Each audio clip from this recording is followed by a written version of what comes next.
O meu nome é Isabela. Eu tenho 30 anos e sou bióloga. E o relato que trago aconteceu há 5 anos. Na época, eu era recém-formada e participei de um projeto que visava, entre outras coisas, o estudo do comportamento de alguns animais, de hábitos noturnos da floresta amazônica.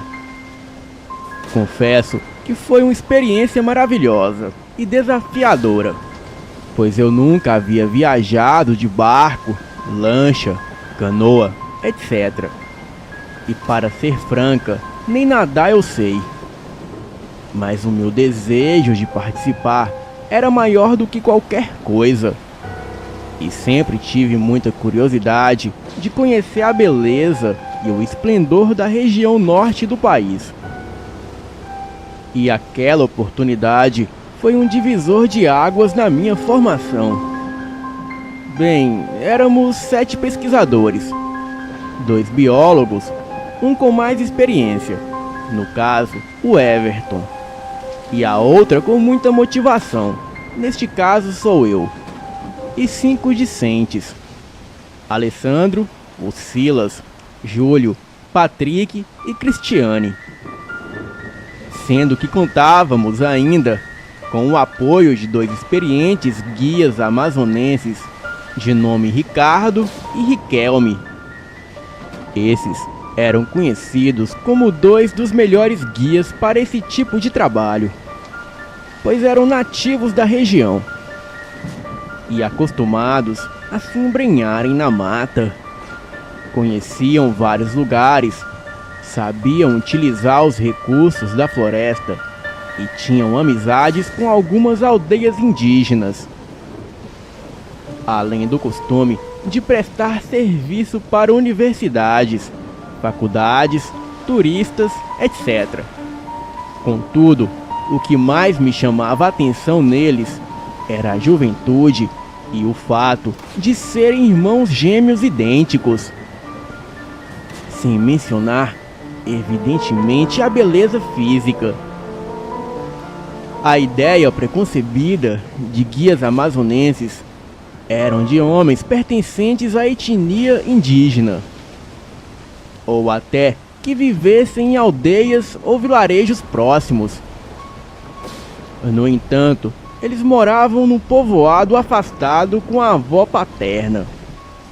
Herdaram a profissão do pai, já falecido, que costumava levá-los consigo em suas expedições como guia. E isso desde quando eles tinham 9 anos. Bem, me deparei com 2 belos irmãos, loiros de olhos azuis, com aproximadamente 1,75 m de altura, corpo belíssimo, voz máscula e muito bonita, que de tão idênticas não se conseguia definir de quem pertencia a voz. Bem, eles estavam vestidos com roupa militar e com um jeito muito descontraído e atencioso, embora experientes e sempre atentos a tudo. Era algo surpreendente, que mexia com a estrutura de qualquer mulher, principalmente uma que de tanto dedicar tempo aos estudos, negligenciava as suas necessidades femininas. Lógico que procurei manter a postura profissional impecável. E também ficava imaginando que o que não faltava para aqueles guias eram aventuras amorosas, se é que me entendem.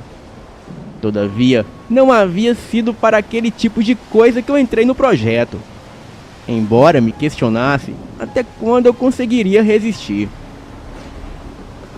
Bem, procurei focar no trabalho e evitar pensar muito. E algo que não posso deixar de mencionar é que só conseguimos distinguir os nossos guias quando eles estavam vestidos com camisas que tinham seus nomes escritos. E para não tentar pensar neles com maldades, eu procurava encontrar um defeito físico em seus corpos, o que não encontrava. E como se não bastasse, o fato de serem prestativos e simples só me deixava mais enlouquecida por eles. Cristiane e eu, querendo ou não, trocávamos olhares e sorrisos de cumplicidade, e chegando a suspirar sempre que eles estavam desatentos ou auxiliando os garotos do grupo. Aqueles dois irmãos parecia ter uma atração magnética. O pior, que parecia não ter noção da própria beleza. Eu vigiava o meu olhar o tempo todo, para não cair na tentação de me deliciar olhando para os corpos deles e ser surpreendida por eles ou pelos nossos colegas de estudo. Sem mencionar que trilhas pela floresta proporcionava contatos físicos. Uma vez que nós deparamos com vários cenários e situações. Bem, eu chegava a me arrepiar só em ser tocada por um deles. Que fosse para passarmos por algum lugar perigoso. Ou talvez ocorresse um simples esbarrão. Confesso que invejava os homens da equipe que interagiam com eles, indiferentes à atração que exerciam no público feminino. O pior era que o jeito simples, solícito e bem-humorado deles só pioravam os instintos naturais femininos. E sempre que um deles dizia: "Posso ajudar em alguma coisa?", a minha vontade era de dizer: "Sim, pode. Arrasta-me para um canto qualquer e mata o meu desejo." Neste momento, eu suplicava a Deus que me desse decência e segurasse o meu facho.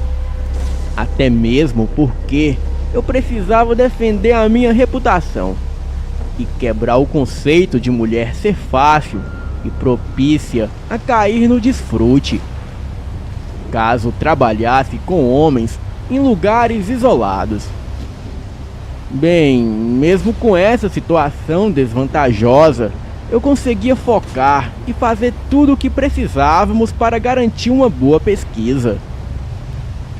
Um trabalho crucial foi a instalação de câmeras fotográficas automáticas e até de vídeos em várias áreas da floresta para a visualização dos animais.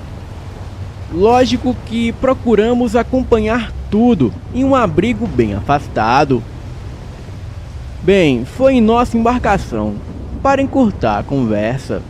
Sim, conseguimos observar o que pretendíamos. E até fomos surpreendidos com coisas realmente inesperadas e fascinantes. E para não atrapalhar a pesquisa, nos mantínhamos afastados das áreas a serem estudadas. E só passávamos por lá para fazer a manutenção nas câmeras. E isso apenas durante o dia, e nem todos os dias. Bem, tomávamos o cuidado de deixar o nosso cheiro o mais neutro possível no ambiente. Isso para não afugentar os animais. E foram 3 intensas semanas de pesquisa, nas quais ficamos sob a orientação dos nossos guias. E devido a isso, conhecemos lugares, animais e paisagens memoráveis. Mesmo estando a trabalho, pudemos nos divertir em passeios, banhos de rios e muitas outras coisas. Ricardo e Riquelme nos levaram a lugares afastados do nosso campo de pesquisa, sempre respeitando os momentos de registro, elaboração e organização dos estudos. Eles sabiam aguçar a nossa curiosidade e o nosso espírito aventureiro, tornando tudo o mais agradável possível. E como mulher, eu me sentia realizada. E realizada ao ver aqueles gêmeos saborosos, só de bermuda ou short, tomando banho de rio, subindo em árvores ou fazendo outras coisas. Enquanto exibiam a exuberância de suas belezas, vigor e charme masculino. E com a convivência, Cristiane e eu nos tornamos cúmplices e desabafávamos que estávamos a ponto de enlouquecer, pois não havia um só defeito físico naqueles irmãos loirinhos, branquinhos e musculosos, bem diferente dos nossos colegas de trabalho, que eram barrigudos, baixinhos e pernas finas, com peles marcadas por espinhas e cravos, traseiros batidos e miudinhos no meio das pernas, impacientes durante a adversidade ou metidos a sabichões. Já os nossos guias eram esbeltos, porém com um corpo bem definido por músculos, rosto belíssimos e quase sem pelos, com um sorriso lindo e natural, jeito viril e meio selvagem, braço e peitoral bem definido, abdômen retinho e com gominhos de músculos tentadores, bundundinhos com um baita volume dianteiro entre as pernas, coxas e pernas grossas, peludinhas e definidas. Eram meio cambotas, o que conferia a eles um charme másculo no andar. Sem mencionar que não eram de dar chiliques e resolviam qualquer adversidade com bom humor. Sabiam se virar, improvisar, pescar, cozinhar e construíam fornos com pedras e gravetos para assar os peixes. Sabiam fazer repelentes contra mosquitos usando matéria-prima da floresta. E eram excelentes nadadores. Subiam em árvores com muita facilidade. E sabiam interpretar e distinguir os sons da floresta. Previam até o horário de chuvas, já que ali chovia todos os dias. E gostavam de contar lendas do folclore da região. Enfim, pois mesmo numa floresta, sabiam entreter e manter um clima muito leve no ambiente. Confesso que perdi as contas de quantas vezes suspirei por eles. Impressionantemente, eles eram tão parecidos que, mesmo com o passar dos dias, eu não conseguia diferenciar um do outro. E eram mesmo como duas versões de uma mesma pessoa. Silas, que era o mais brincalhão do grupo, inventou um apelido para eles, B1 e B2. E o mais estranho foi que eles levaram o fato na esportiva e não se incomodaram. Então, logo o apelido pegou. Pegou tanto que ninguém mais sabia quem era o Riquelme ou o Ricardo. E eles mesmos se referiam como B1 ou B2 quando nos confundíamos. Bem, e justamente neste contexto que terminamos os dias de registro em vídeo. E faltava apenas um dia para encerrarmos a pesquisa de campo. Resolvemos que no dia seguinte retiraríamos as nossas câmeras da floresta, até mesmo por já havermos colhido bastante material. E graças às baterias que levamos, conseguimos adiantar os nossos trabalhos. Então, decidimos encerrar tudo no penúltimo dia, para que no último só ficássemos descansando. Riquelme e Ricardo, como sempre, se mostraram satisfeitos em nos ajudar. E o nosso dia foi todo de trabalho. Eles também reforçaram os recursos para que partíssemos bem abastecidos. E no final da tarde, tivemos a nossa última refeição na margem do rio. E como não tínhamos mais nada a fazer, os meninos ficaram jogando, conversando e ouvindo histórias e relatos dos nossos guias. Tudo isso num clima de despedida e regado à bebida. A Cristiane, como sempre, fazendo brincadeiras e meio que se insinuando, jogando charminho. Aleguei estar exausta e queria me recolher. Por isso, tratei de me despedir de todos e ir para a minha rede. Acordei durante a noite, morrendo de sede. Tudo parecia bem tranquilo.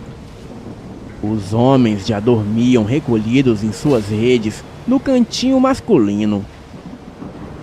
Estranhei a ausência da Cristiane na rede, que ficava próxima à minha. Mas imaginei que talvez ela estivesse no banheiro da embarcação, ou mesmo aproveitando a vista da noite. Matei a minha sede e decidi fazer companhia para a Cristiane, caso ela estivesse contemplando a noite ou o luar. E foi quando me atentei aos sons parecidos com gemidos. Aquilo foi intrigante, uma vez que os homens estavam dormindo embriagados pelos jogos e brincadeiras que envolviam apostas com bebida. E pelo jeito, a embarcação poderia até pegar fogo, que nenhum deles acordaria. E foi quando, observando a mata, me deparei com um fraga alucinante. A Cristiane estava na margem, em meio ao mato, transando loucamente com um dos nossos guias. Aquilo foi um choque para mim. E foi quando percebi que tanto ela quanto eles emitiam sons de gemidos, sendo os deles abafados pelos delas. A visão era algo hipnótico. Eu não conseguia parar de olhar para aquele homem lindo que a pegava de jeito. Naquele momento, me subiu um desejo tão louco que eu só conseguia acompanhar os gemidos dele, gemendo baixinho enquanto me acariciava. As minhas pernas fraquejaram e eu pensei que morreria sufocada. Tamanha a dificuldade em respirar. Eu sabia que aquilo era errado, mas não conseguia parar de contemplar o corpo despido do guia. Não sabia se era o B1 ou o B2. O que eu sabia era que eu estava completamente arrebatada por aquela visão. E nunca senti tanta inveja na vida de uma mulher como eu sentia da Cristiane. Eu me deliciava acariciando os meus seios por baixo da blusa e com a mão esquerda enfiada no cós da minha calça, acariciando o centro da minha feminilidade. E foi quando me atentei que poderia ser surpreendida por um dos homens. E resolvi observar se não corria risco de ser vista por eles. Afinal, eu tinha uma reputação a zelar. E foi quando me deparei com o outro gêmeo me observando em silêncio. Naquele momento, eu tomei um baita susto. Tanto que retirei as minhas mãos do meu corpo e fiquei imóvel, sem saber o que dizer. Pois eu nunca vivi uma situação tão constrangedora e embaraçosa feito essa. Neste momento, aquele homem lindo caminhou até mim e me disse que eu não devia me sentir constrangida ou ridicularizada. Comentou que eu era muito linda e que era até um pecado uma mulher passar tanta vontade diante de tantos almofadinhas desatentos e preocupados com estudo e bebida. Nisso, ele pegou a minha mão que eu havia enfiado dentro da minha calcinha e cheirou desesperadamente, começando a beijar a minha mão, encaminhando seus beijos para o meu braço, até que alcançou os meus lábios, e aquilo foi o suficiente para eu gemer, tomada de desejos indevidos, porém impossíveis de serem contidos. E eu me entreguei aos seus beijos, e os seus toques e o seu amor. As suas mãos atrevidas sabiam acariciar uma mulher. E quando eu senti o seu corpo de encontro ao meu, me estremeci de puro desejo e loucura. Então, começamos a transar loucamente. Ele comentou que o irmão era muito imprudente em ficar com a Cristiane na margem, onde os gemidos de ambos poderiam alcançar a embarcação. E devido ao luar, eles poderiam ser visualizados em meio à mata. Diante disso, ele me falou de um bananal mais afastado, onde poderíamos ter mais privacidade. Bem, eu não me fiz de rogada e concordei com desespero. Íamos para o segundo round, e chegando ao local, eu fui logo tentando arrancar a camisa dele. Ao que ele sorriu. Nisso, eu perguntei qual dos dois gêmeos ele era. Ao que, sorrindo, ele perguntou se era realmente importante eu saber daquilo. Enlouquecida, eu disse que não. E já fui pegando no salame delicioso, bem marcado, no meio das pernas dele. E nisso, nos entregamos ao desejo e loucura, e transamos loucamente em várias posições, e em todos os buracos possíveis. Eu gemia alucinada, enquanto ele empurrava com vontade, e me revirava do avesso. Nunca imaginei viver algo tão louco e intenso. Bem, eu não tinha o costume de gemer, mas eu estava tão alucinada que delirava de prazer sentindo aquela tora de carne comprida e de enorme calibre me invadindo loucamente em todos os orifícios possíveis. O meu corpo adormeceu de prazer de tal maneira que eu já nem sabia mais se ele cutucava na frente ou atrás. Ficamos naquela loucura deliciosa por um tempo indeterminado. E foi quando o urro terrível e assustador sobrepôs o barulho da mata, de modo que até os pássaros se assustaram e saíram revoando pela mata. E naquele momento eu me assustei. E para piorar, os urros se aproximaram justamente com os passos pesados. Apavorada, eu perguntei a ele o que era aquilo. E diante disso, ele comentou preocupado que só poderia ser uma pinguari. E já foi recolhendo as minhas roupas e me pedindo para eu não fazer barulho e tratar de me vestir. Tentei protestar, alegando que estava toda melada do prazer dele, tanto na frente quanto atrás. E nisso, ele comentou que era um caso de vida ou morte, e que eu deveria me preocupar com isso depois de estar segura. Perguntei se ele também não iria se vestir, ao que ele respondeu que era um homem e que a sua nudez não era motivo de escândalo ou destruição. E ele se mostrava atento à movimentação lá fora. E foi quando um fedor de carniça se espalhou pelo ambiente, justamente com gritos vindo da embarcação. Pelo jeito, o que quer que fosse, acordou o pessoal da embarcação. E foi quando o belo guia amazonense me pediu que eu confiasse nele. Insistiu que eu ficasse ali e não saísse por nada, até que ele improvisasse uma arma na mata para enfrentar a criatura. Depois disso, ele saiu do bananal já correndo para a mata, e eu tremia de medo, mas procurei confiar nele. Com algum tempo que ele entrou no meio dos enormes arbustos, eis que de lá saiu uma fera assustadora, uma mistura de gorila e cão, com cheiro de enxofre e carniça, que impregnou o ar.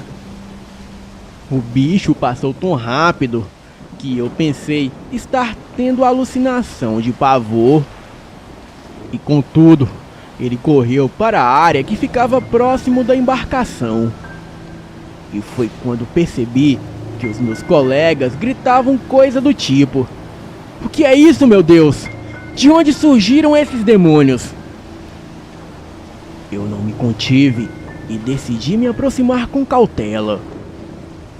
Saí do meio do bananal e fui atalhando pelo outro lado do caminho. Bem, eu morria de medo de cobras, mas naquele momento, o meu medo maior era a coisa pesada e o barulho de algo que parecia com um duelo de animais. Eu escutava urros e grunhidos característicos de cachorro, e foi quando avistei duas feras assustadoras e enormes que travavam uma luta mortal. Uma chegava a aproximadamente 3 metros de altura, de cabeça relativamente pequena, com o corpo coberto por pelos castanhos avermelhados, os braços alongados, corpo que lembrava o de um gorila, com pernas grossas e pés que lembravam de elefante. E no que seria a testa, um enorme olho que tomava praticamente toda a cabeça. E na barriga havia uma enorme abertura de aproximadamente 1 metro.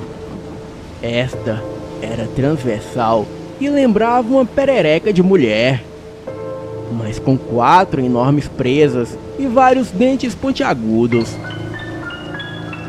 Sem dúvidas, era uma boca por onde o ser emitia os seus ruídos graves e estridentes. E este expelia um cheiro de terra e carniça, que era percebido quando ele ficava de costas para o lado que eu estava. O outro ser era uma mistura de cão e urso, porém era um pouco menor. Tinha aproximadamente 2 metros de altura, mas não se intimidava com a criatura grande. O seu corpo também era coberto de pelos escuros, e a cabeça era como de um cão, com orelhas pontudas, grandes presas que mal cabiam na sua boca. Os dentes eram ameaçadores, e da sua boca escorria uma baba. E este, semelhante ao outro, se mantinha sobre as 2 patas com uma postura humanoide. Porém, as patas superiores terminavam com mãos que lembravam as de um ser humano, mas com enormes garras que lembravam os felinos de grande porte. As patas inferiores começavam com coxas que lembravam de um ser humano, porém tinha 2 joelhos em cada pata. O primeiro era como o padrão humano, mas o segundo, que ficava mais abaixo, era invertido. Os pés eram enormes e terríveis e grotescos. Os olhos vermelhos se fixavam na outra fera. E esta segunda criatura expelia um cheiro de enxofre e carniça. E eu só cheguei a confirmar que se tratava de uma pinguari e um cane do inferno quando pesquisei tempos depois. E as criaturas duelavam enfurecidos, um tentando intimidar o outro com patadas. Uma pinguari tentava abocanhar o cane do inferno, que girava o corpo saltando e tentando atingir mortalmente o inimigo. Uma pinguari, por ser mais alto e ter as garras maiores, levava certa vantagem, mas tanto um quanto o outro retirava sangue e pelos da pele um do outro. Ambos urravam e a boca enorme do mapinguari se abria vibrando. babando e soltando um grito terrível e estridente. Apavorada, eu olhava para a embarcação onde os meus colegas de trabalho estavam. E todos eles, incluindo a Cristiane, observavam tudo abismado e gritando. Eu reparei que nem o B1 e nem o B2 estavam na embarcação. E eu soube tempos depois que o guia que estava com a Cristiane garantiu que todos ficassem seguros e correu para a mata em busca do irmão e de mim. Avisou que sabia como desviar a atenção da outra fera para manter o Mapinguari ocupado e longe de todos. E de fato, antes que a fera alcançasse a embarcação, um cane do inferno apareceu e o desafiou. Eu me tremia de pavor, pois estava fora do barco e próxima daqueles monstros. E foi quando os meus amigos me viram e começaram a gritar para eu entrar no rio e voltar para o barco. E foi neste momento que um segundo cane do inferno apareceu, saltando nas costas do Mapinguari e o atacando com fúria. O monstro soltou um terrível urro de dor e levou as duas patas para arranhar a criatura. Mas o bicho saltou antes de ser atingido. Era uma cena impressionante. E vendo que tinha o apoio de um parceiro, o primeiro cane começou a crescer na luta. E logo, os dois canes ficaram lado a lado. E seus olhos vermelhos começaram a emitir um brilho fosforescente. E aquilo pareceu desnortear o Mapinguari, que começou a urrar, dando patadas no vento. E só quando tive oportunidade de estudar o comportamento de canes do inferno, que eu soube que naquele momento o Mapinguari estava sob o efeito dos olhos hipnóticos desse tipo de lupino. Bem, foi quando os dois canes, vendo que o Mapinguari já demonstrava cansaço, saltaram sobre o ombro dele, um pela esquerda e o outro pela direita. E contudo, o objetivo era acertar o enorme olho do Mapinguari. O ataque dos lupinos foi certeiro e inesperado para o oponente, que teve o olho vazado. E então soltou um terrível urro de dor. O animal se debatia e chegou a rolar no chão. Enquanto isso, os canes o observavam. E com certo tempo, o Mapinguari se levantou enfurecido e, mesmo cego, tentava localizar e atacar os seus inimigos. E foi quando os canes se puseram atrás dele e, saltando sobre ele, atacaram seus ombros de uma maneira feroz e brutal. Eles usavam a boca e as patas no ataque e rosnavam enfurecidos. E foi quando presenciamos algo realmente grotesco. Os canes conseguiram arrancar os braços do Mapinguari, que, gritando de dor, se debatia enquanto o sangue jorrava. E aquilo foi realmente assustador. E foi quando eu deduzi que eu seria a próxima vítima das duas feras vitoriosas. Então, eu corri para o rio até que cheguei ao barco. De acordo com os meus colegas de trabalho, o segundo ataque dos canes foram nas coxas do Mapinguari. E pelo jeito, aqueles lupinos ou tinham um instinto e tanto para duelar, ou tinham uma consciência humana e se combinavam muito bem. E como foi reduzido a apenas um tronco gritante, o Mapinguari estava totalmente dominado. E numa atitude grotesca, os canes enfiaram na boca do Mapinguari tanto os braços dele quanto as suas pernas. A criatura, não sei se por um instinto de fúria, devorou as próprias patas superiores e depois as patas inferiores oferecidas pelos lupinos grotescos e sanguinários. Não é à toa que dizem que canes do inferno são o pior tipo de lobisomens e os mais cruéis.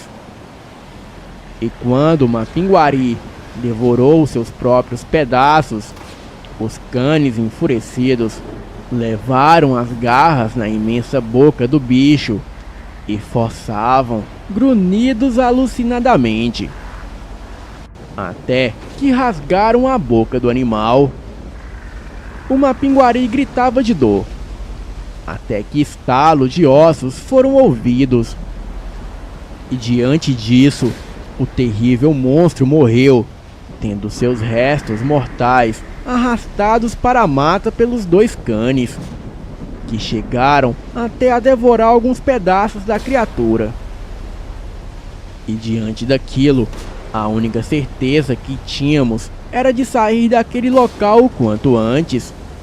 Mas a nossa única preocupação era com os guias, até mesmo porque eles entendiam do manejo da embarcação. B1 e B2 regressaram algum tempo depois, e ambos pareciam exaustos. Segundo eles, tiveram que fazer um rastro de sangue de animais que encontraram pela floresta para atrair o segundo cane até o duelo, e depois afastar os canes para o mais longe possível da embarcação. E só quando já estávamos navegando pelo rio foi que os meninos se tocaram que poderiam ter gravado aquele terrível duelo. Contudo, o pavor foi tanto que ninguém havia se atentado a isso. E com o mês que havíamos vivido aquela experiência, apresentamos o nosso trabalho, mas evitamos mencionar qualquer coisa relacionada com a luta entre uma pinguari e os canes do inferno.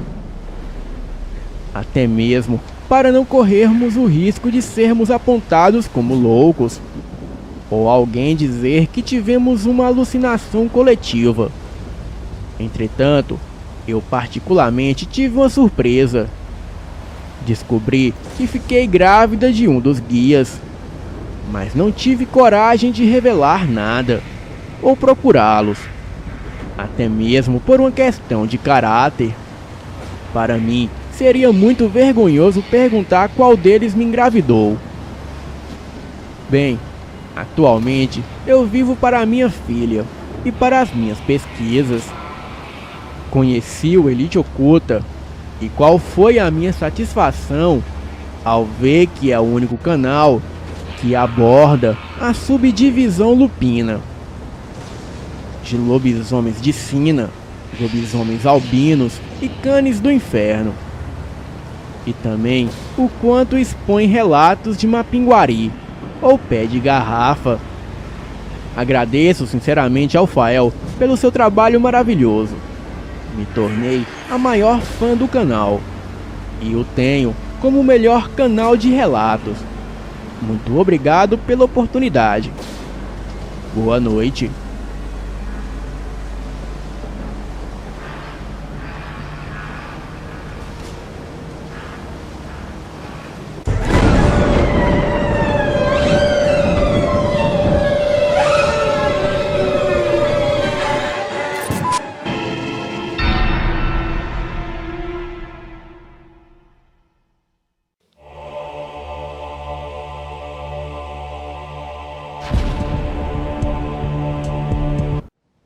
Olá a todos do canal Elite Oculta.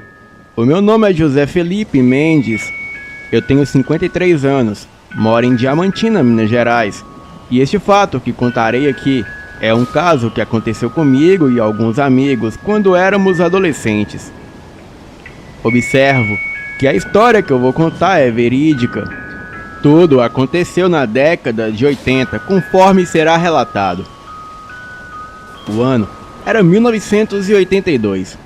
Eu tinha 13 anos, e nessa época a minha família costumava passar as férias de julho na casa dos meus avós, que moravam em Piedade do Rio Grande, que é uma cidadezinha minúscula no sul do estado de Minas Gerais.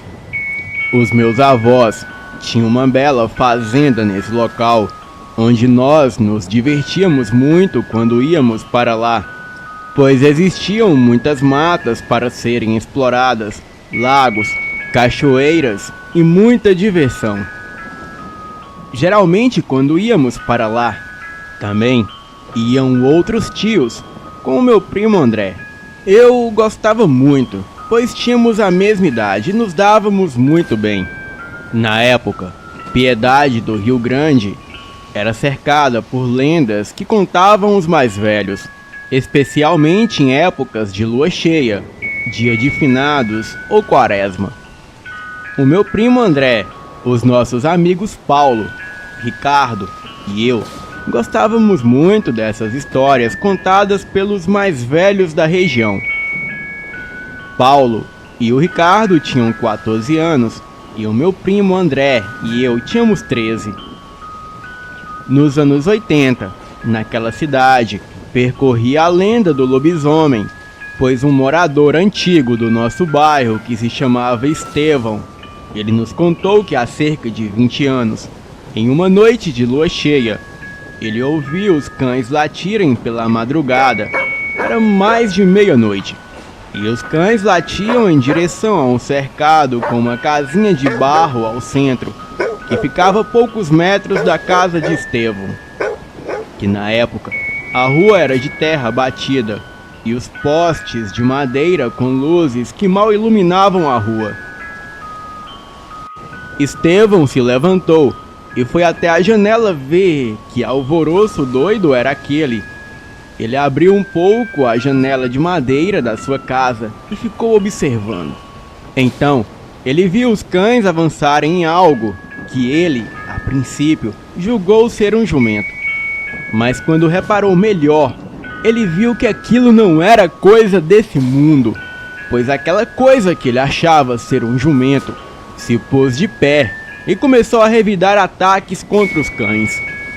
Estevão fechou a janela e ficou imóvel com o coração disparado, pensando o que seria aquilo. Uns 5 minutos depois, todo o alvoroço passou e Estevão, ele decidiu abrir um pouco a janela para ver o que tinha acontecido. E foi aí que ele se arrependeu de ter feito isso. Ele abriu uma greta, olhou e não viu nada. Abriu mais um pouco e também não viu nada. Então ele abriu a janela toda e viu que a rua estava deserta e nem sinal dos cães e nem da criatura. E foi aí que ele escutou um rosnado vindo debaixo da sua janela, e quando ele olhou para baixo, ele viu. Era uma criatura humanoide, peludo com pelos desgrenhados, cor de ferrugem, focinho grande como de um jumento, presas como de cães, orelhas grandes e caídas. As mãos eram cascos de cavalo e os pés eram humanos, braços longos que se arrastavam no chão. Era um lobisomem, bem diferente da descrição de lobisomens que eu vejo aqui no canal. A criatura se levantou, puxou Estevão para fora da janela e começou a atacá-lo com mordidas e cabeçada. Estevão, então, sabendo que o monstro era o seu vizinho, ele logo disse: "Zé Maria, me deixe em paz, homem. Sou seu vizinho e nunca te fiz mal algum." Nessa hora, a criatura olha rapidamente para a lua cheia, dá um relincho e sai correndo, trotando para a mata. Diziam os mais velhos que se você falar o nome do lobisomem, ele logo vai embora. Estevão, ele sabia quem era a criatura e ele contou para um amigo. E daí, a notícia foi se espalhando, pois criações de fazendas e sítios eram atacadas em noites de lua cheia. Até que um dia, uma moça havia dado à luz, e na terceira semana que o menino nasceu, a criatura invadiu a casa da mulher e comeu o bebê. Naquela noite, O marido estava fora trabalhando e a mulher, ela não sabe o que aconteceu realmente e nem chegou a ver a criatura. Mas todos falavam que era esse lobisomem. Então, mesmo ela não tendo visto nada, pois ela relatou primeiro que desmaiou assim que viu um vulto se aproximar da casa e querendo achar um culpado, ela aceitou os boatos como verdade, que o culpado foi o Zé Maria que virava lobisomem.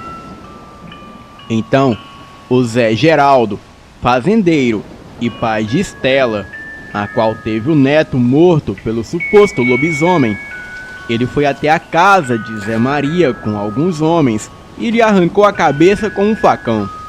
Pois dizia Zé Geraldo, avô da vítima, que ele entrou em uma luta corporal com Zé Maria e quase foi morto, ele e os seus 2 capatazes.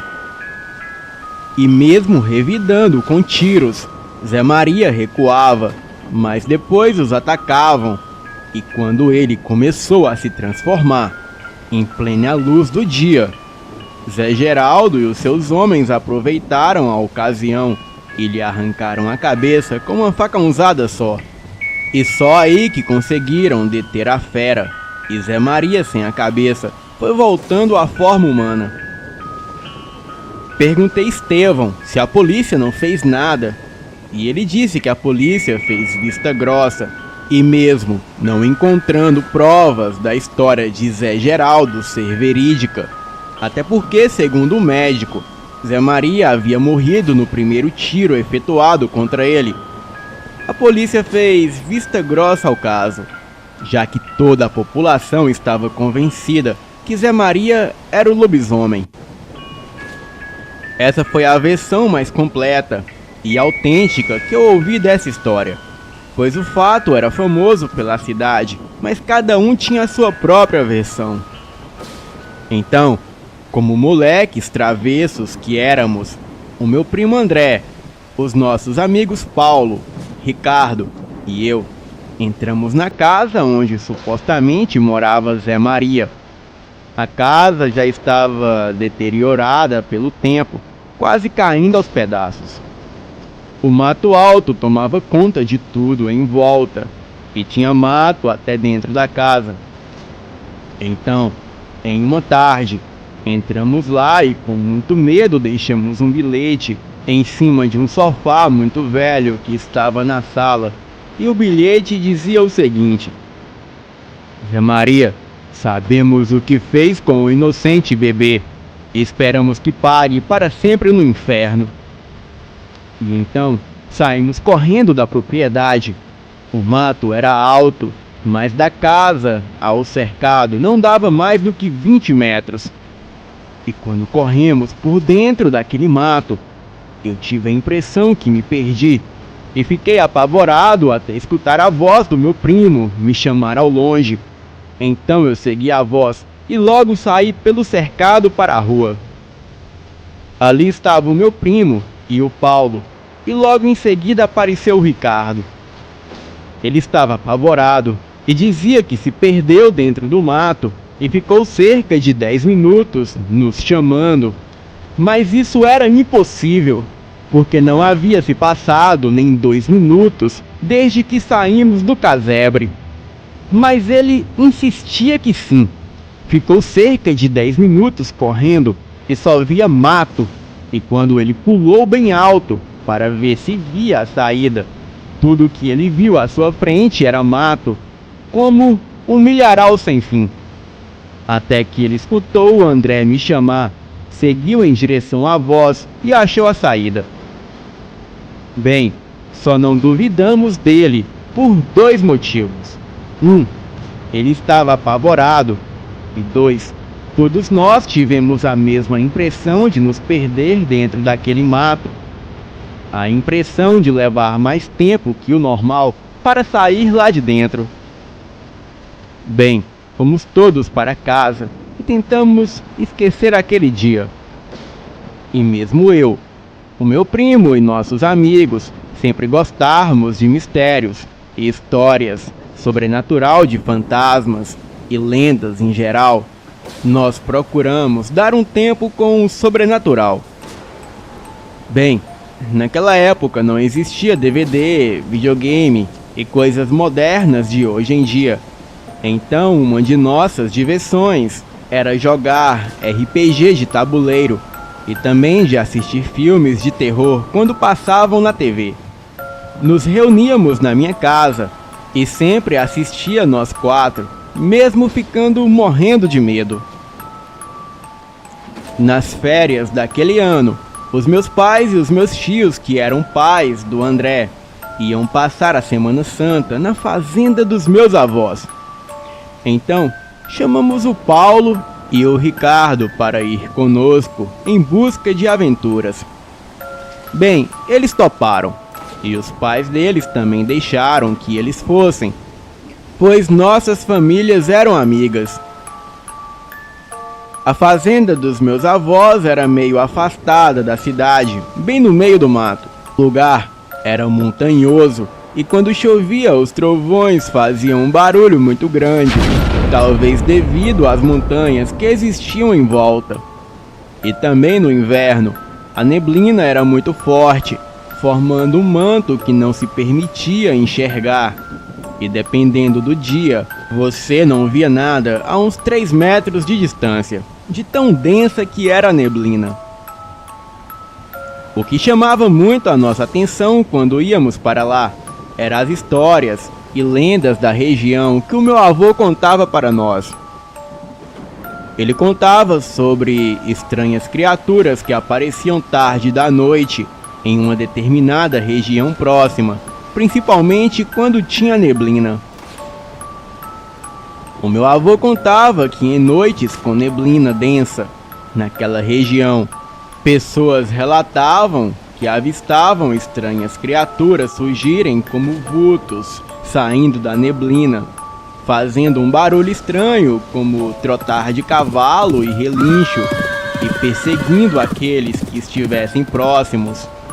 E muitos relatavam ser uma criatura sem cabeça em cima de um cavalo, e outros relatavam não ser um cavalo, mas sim um homem sem cabeça, em cima de um cavalo grande e negro, e que no lugar da sua cabeça saíam labaredas de fogo.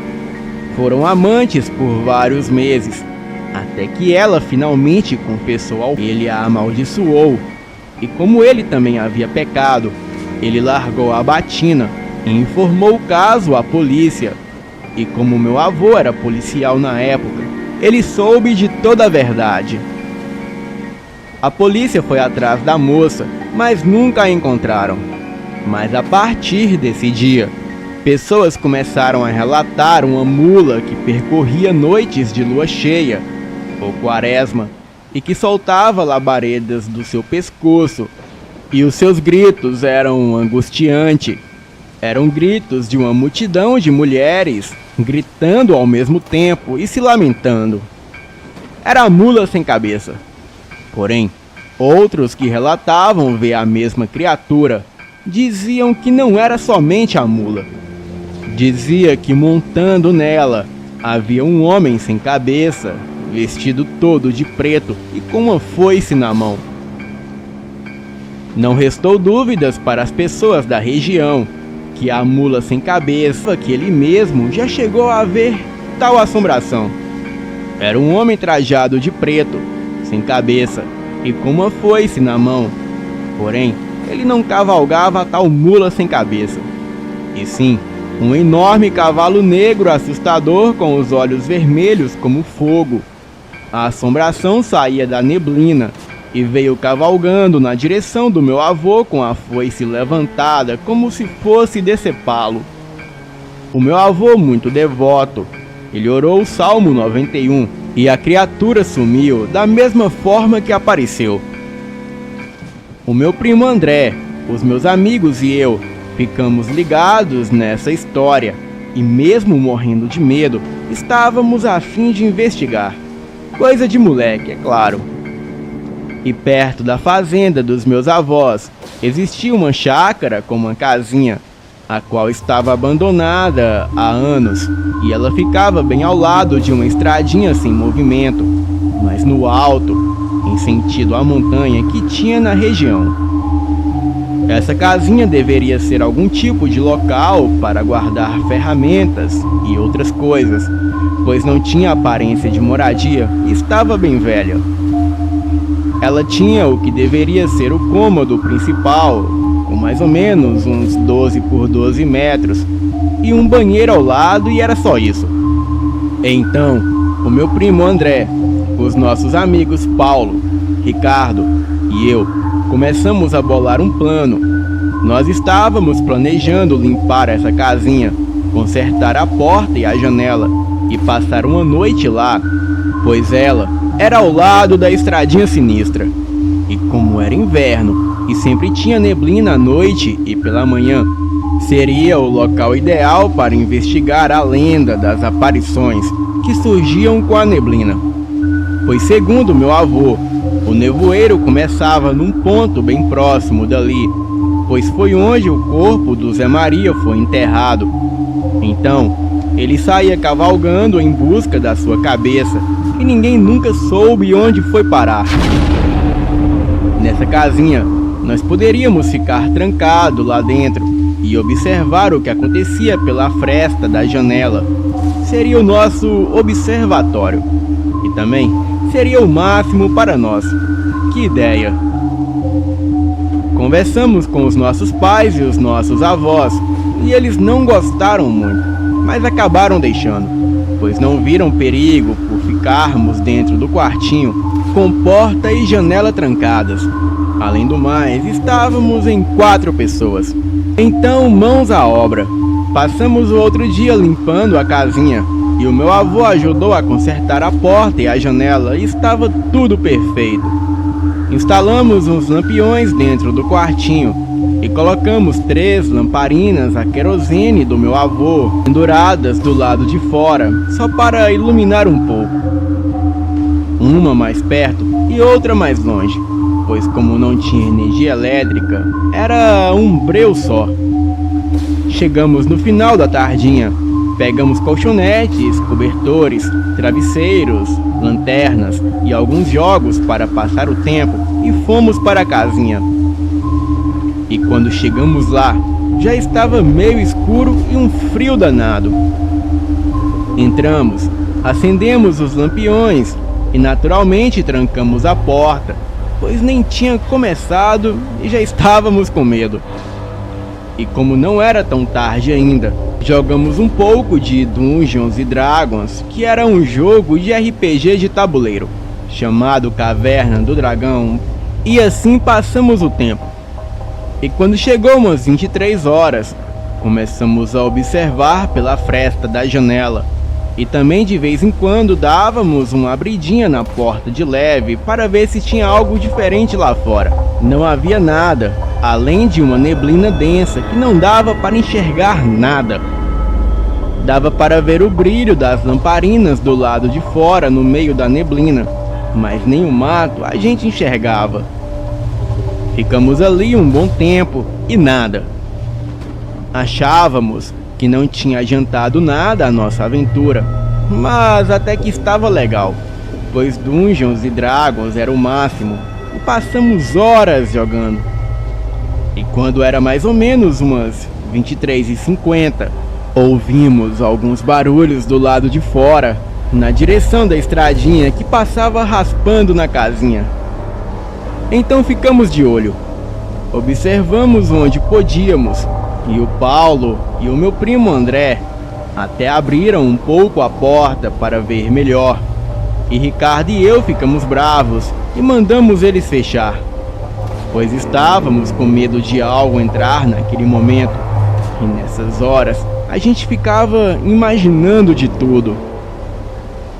E prestando atenção, verificamos que um barulho de trotar vinha na direção da estradinha.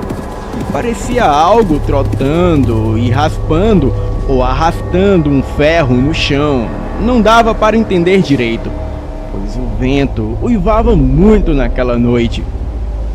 E naquele momento, vimos que o trotar foi se aproximando e algo passou perto da lamparina que ficou mais longe, pois foi como se algo tampasse momentaneamente a sua pequena luz.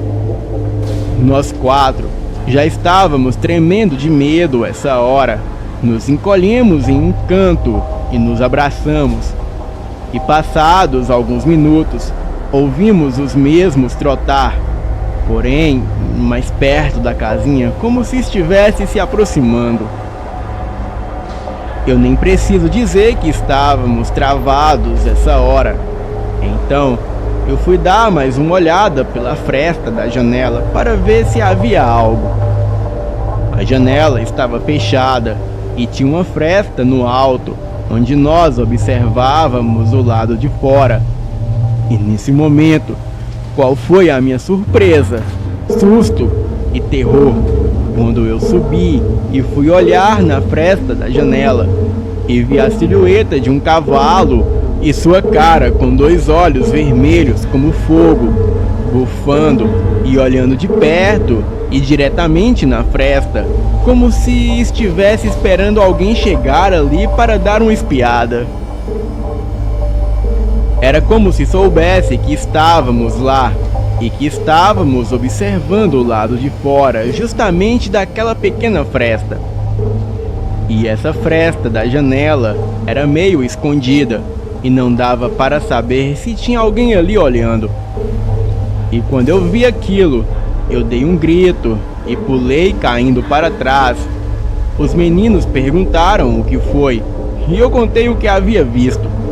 Eles ficaram apavorados. O Paulo e o Ricardo queriam ir embora. Diziam que eram cavaleiros sem cabeça.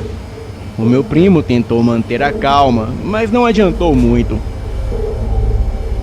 Nós não sabíamos o que fazer, e foi quando, para piorar, algo começou a dar coices na porta, tipo tentando arrombar. Escutávamos os relinchos e parecia que aquele cavalo se levantava e batia as patas dianteiras na porta, e foi o que deduzimos. E nisso, todos começamos a chorar, e eu também. Ficamos desesperados. Ainda bem que o meu avô tinha colocado uma tranca reforçada por dentro para travar a porta, e seja lá o que tinha lá fora, batia com tanta força na porta que saía até poeira da parede. Pensávamos que aquilo derrubaria a porta. Nós estávamos desesperados lá dentro e não havia para onde fugir. Se saíssemos pela janela, não sabíamos o que nos esperaria lá fora. Então, o que restou foi ficar ali e rezar.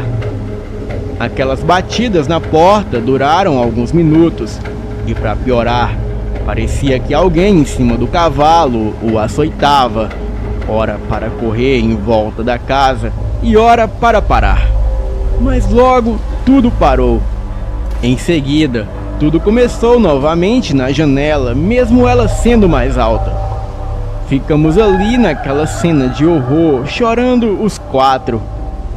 E depois de algum tempo, as batidas pararam e escutamos o barulho de trotar, relincho e de arrastar algo de ferro no chão se afastando. E em seguida veio o silêncio. Ficamos ali aguardando e depois de um tempo, eu, com muito medo, dei mais uma olhada pela fresta da janela e, graças a Deus, não havia mais nada lá fora. Ficamos atentos para ver se aquilo voltaria, mas graças a Deus isso não aconteceu. Foi ficando mais tarde e eu não sei que horas acabamos pegando no sono. E quando chegou de manhã, demos mais uma olhada e devagarinho abrimos a porta e saímos sorrateiros para observar e não havia nada de anormal. Então, arrumamos as nossas coisas e saímos praticamente correndo de lá para voltar à fazenda dos meus avós. E chegando lá, contamos o que tinha acontecido e todos ficaram espantados, meio que não acreditando. Então, Os meus tios e o meu avô resolveram ir conosco lá na casinha para ver se achavam alguma marca ou pista do que poderia ter acontecido. E chegando lá, todos começaram a procurar algo estranho. E foi quando meu avô observou perto da janela, onde havia barro, umas marcas de pisadas de cavalo, como se realmente algum cavalo tivesse pisado ali. Também na porta e na janela haviam marcas de que algo havia dado socos ou batidas. E quando todos viram aquelas pegadas, ficaram espantados e acabaram acreditando na gente. E mais um pouco afastado da casinha, eles encontraram um bilhete. E no bilhete dizia o seguinte: Zé Maria, sabemos o que fez com o inocente bebê. Esperamos que pague para sempre no inferno. Sim, era o mesmo bilhete que há meses atrás deixamos na casa abandonada daquele homem. Contamos tudo o que fizemos, e os meus tios e o meu avô se espantaram e ficaram assustados, pois eles acreditavam na lenda do cavaleiro sem cabeça e da mula sem cabeça. E então eles nos passaram uma bronca por mexer com coisas do outro mundo. Bem, pena que não tiramos fotos para mostrar, pois naquela época não existia a facilidade de tirar fotos que tem nos dias de hoje. Bem, atualmente temos contatos um com os outros pelo Facebook, pois moramos em cidades diferentes e às vezes conversamos pelo chat sobre o assunto e temos certeza do que eram aquelas coisas que surgiram à noite e que sabiam exatamente onde estávamos e onde estávamos observando, mas não sabemos se foi a neblina que trouxe o cavaleiro sem cabeça e nem o que ele queria com a gente. Mas é melhor nem saber, pois o preço poderia ter sido alto.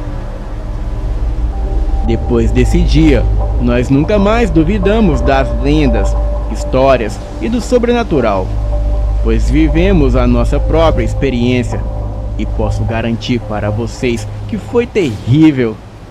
Boa noite.